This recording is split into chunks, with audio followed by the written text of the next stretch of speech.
Hey y'all, it's Erin Stern. You guys posted some great questions on my Facebook wall, and I went ahead and chose 5 to answer for you this week. The first one comes from JC. She asks, what movements are most effective in growing lats and back muscles? JC, great question. We're all looking for that V-taper, and 3 exercises that I've found that have helped me add size are T-bar rows, bent over barbell rows, and also the deadlift. And for any of those, you want to do a little bit of volume. So you want to do 4 to 5 sets, 8 to 10 reps. So, you're going to do slow and controlled movement.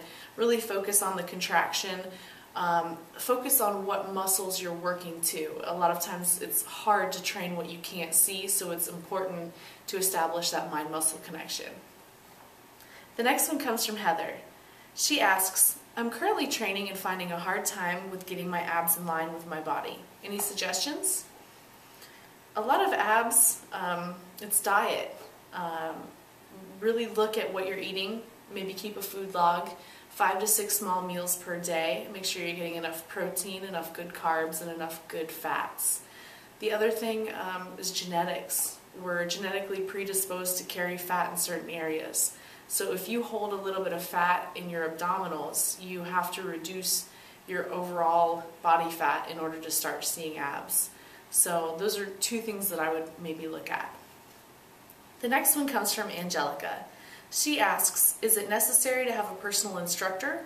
Would it be good enough if I get the routines from magazines and books? Angelica, that depends on your level of knowledge and what you're looking to achieve. I currently don't have a trainer, and I haven't had one throughout my shows, but I've done collegiate athletics, and I read every day. If you're willing to educate yourself, you're willing to ask questions, try new things, learn how your body works, what works for you, what doesn't, and knowing that there are hundreds of different right ways to train, then you can train yourself. However, if you're a novice and you have many questions that you don't feel books answer, that's what trainers are for. So whatever it takes to get you to your goal, you do what you need to do. The next one comes from Julian. He asks, in terms of the abdominal development, how do I go about building quad sweep and overall thickness of the lower limbs without making my waist larger? It seems the heavier I train legs, my waist has gotten bulkier. Julian, that tends to happen, especially when we're squatting heavy, we're doing deadlifts. A lot of these compound movements really force us to use stabilizer muscles and use the lower back. What I would recommend is maybe switching to a little bit of unilateral training where you're doing single leg squats, single leg deadlifts, Bulgarian split squats, and going a little bit lighter and really focusing on just the legs. That can help. The other thing goes back to building your lats. If you build wider lats, then your waist looks smaller. Hopefully that helps. The next one comes from Casey. She asks, I'm looking to build a lot of muscle, and I've heard that overdoing cardio can hinder the muscle building progress. How much cardio would you recommend doing each day or throughout the week while trying to build? Casey, great question. That depends on your level of fitness currently. I don't think females should go through a bulking phase, and I think it's important to stay cardiovascularly fit year-round. So doing 2 to 3 days a week of cardio is probably best, and 2 of those days doing higher intensity cardio. Maybe go out and run stadiums, go out and do sprints, some plyos, push a sled, flip some tires. 15 to 20 minutes, getting your heart rate up.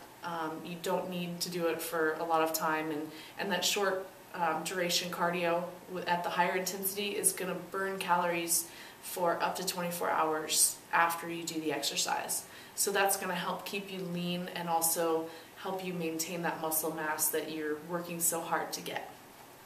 And then the last one, I just had to include this, comes from Greg. He asks, if I'm running a half marathon and forget to use the bathroom prior to the start of the race, is it okay to pee while I run, even if somebody's directly behind me?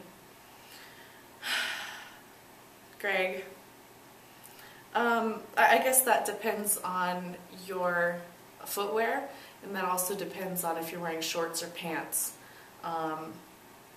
you know, that's kind of a personal call. What I would do is I would maybe try to find some bushes to go behind. That's the track way to do things. So good luck to you in that half marathon. And thank you for all the questions, y'all. Until next week, train hard.